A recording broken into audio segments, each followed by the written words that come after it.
टाचांला पडलेल्या भेगा यांचा त्रास तर खूप आहे. आता यासाठी कितीही उपाय केला तरी आपल्याला पुन्हा पुन्हा हा त्रास उद्भवतो आणि हा त्रास आपल्याला कमी जर करायचा असेल तर ही व्हिडिओ नक्कीच पूर्ण बघा. कितीही क्रीम लावली तरी हा त्रास पुन्हा आपल्याला येतो, म्हणून ही व्हिडिओ पूर्ण बघा. या ठिकाणी आपण घेतलेला आहे 1-2 खडे गूळ. तुम्ही यापेक्षा जास्तीही घेऊ शकता, पण मी एक टायमापुरतीच करते म्हणून मी एवढंच घेतलेलं आहे. तर बघा 3-4 खडे जे आहेत ते आपल्याला घ्यायचे आहे गुळाचे आणि त्यामध्ये थोडंसं पाणी टाकून छान असं त्याला मिक्स करून घ्यायचं आहे आणि गॅसची फ्लेम फुल करायची आहे आणि गुळ हा आपल्या पाण्यामध्ये जो आहे तो विरघळून घ्यायचा आहे. बघा या ठिकाणी गुळ विरघळलेला आहे. त्यानंतर आपल्याला याला छान असं उकळू द्यायची आणि त्यामध्ये टाकायची आहे हळदी. हळद ही आपली अँटीऑक्सिडंट असते. ज्या भेगा आहेत तिथं काही इन्फेक्शन असेल किंवा काही खराब असेल, जो पार्ट खराब असेल त्या ठिकाणी अँटी इन्फ्लेमेटरी म्हणून काम करते, म्हणून आपल्याला यामध्ये हळद टाकायची आहे. बघा या कन्सिस्टन्सीला आलं ते गूळ की आपल्याला गॅसची फ्लेम ही इथेच बंद करायची आहे. बघा गॅस बंद केल्यानंतर 1 ते 2 मिनिटं याला थंड होऊ द्यायचं.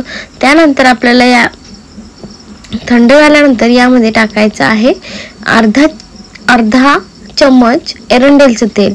एरंडेलचं तेल हे आपल्यासाठी खूप गुणकारी आहे, त्यामुळे आपल्याला एरंडेलचं तेल हे टाकायचं आहे. एरंडेलचं तेल नसेल तर बदाम तेल किंवा आपलं खोबरेल तेल सुद्धा टाकलेलं चालेल किंवा तुम्ही नीम ऑइल जरी टाकलं तरी चालेल. त्यानंतर आपल्याला घ्यायचं आहे ॲलोवेरा जेल. ॲलोवेरा जेल असलं तरीही चालेल आणि ओरिजिनल ॲलोवेरा असलं तर नक्कीच अगदी बेस्ट होईल. आणि त्या ॲलोवेरा मधला, त्या कोरफड मधला जो गर आहे तो आपल्याला त्यामध्ये टाकायचा आहे आणि छान असं ते मिश्रण आहे ते आपल्याला मिक्स करून घ्यायचं आहे. बघा या ठिकाणी मी तो गर काढून घेतला आणि तो गर त्यामध्ये टाकलेला आहे. ते जेल तुम्ही कुठलंही टाकू शकतात, फक्त ॲलोवेरा जेलच हवं, ठीक आहे. तर या ठिकाणी आपण त्याला परत गॅस ऑन करून त्याला छान असं गरम करून घेणार आहोत. बघा या ठिकाणी गॅस ऑन करायची गरज अशी की ज्या ॲलोवेरामध्ये पाणी असतं आणि ते आपल्याला पाणी सुकवून घ्यायचं आहे आणि छान ॲलोवेरा आणि गूळ जो आहे तो मिक्स करून घ्यायचा आहे. ते मिक्स झाल्यानंतर लगेचच आपल्याला गॅस बंद करायचा आहे.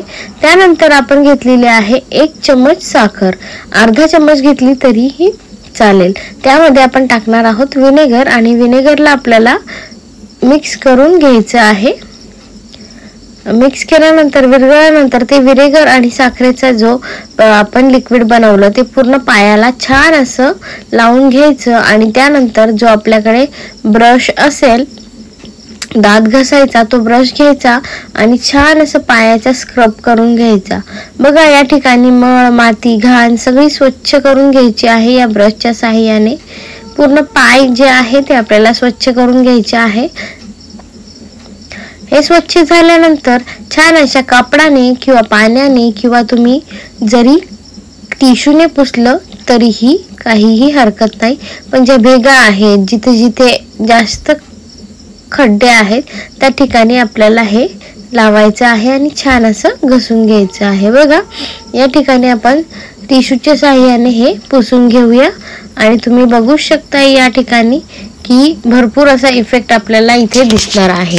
तर आपण त्यानंतर घेऊया जे आपण गुळाचं मिश्रण तयार केलं.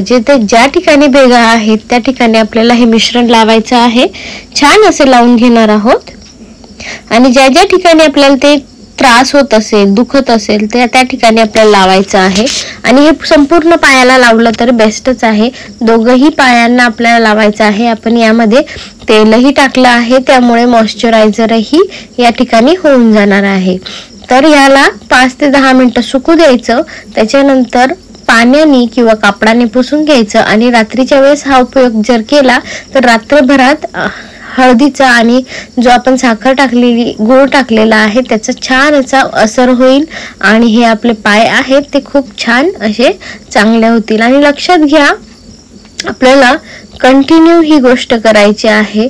आपले लगेच जे पाय आहेत ते व्यवस्थित होणार नाहीयेत, पण घरगुती उपायाने जर आपले पाय जर छान होत असतील, चांगले होत असतील तर हा उपाय एकदा ट्राय करायला नक्कीच काही हरकत नाही.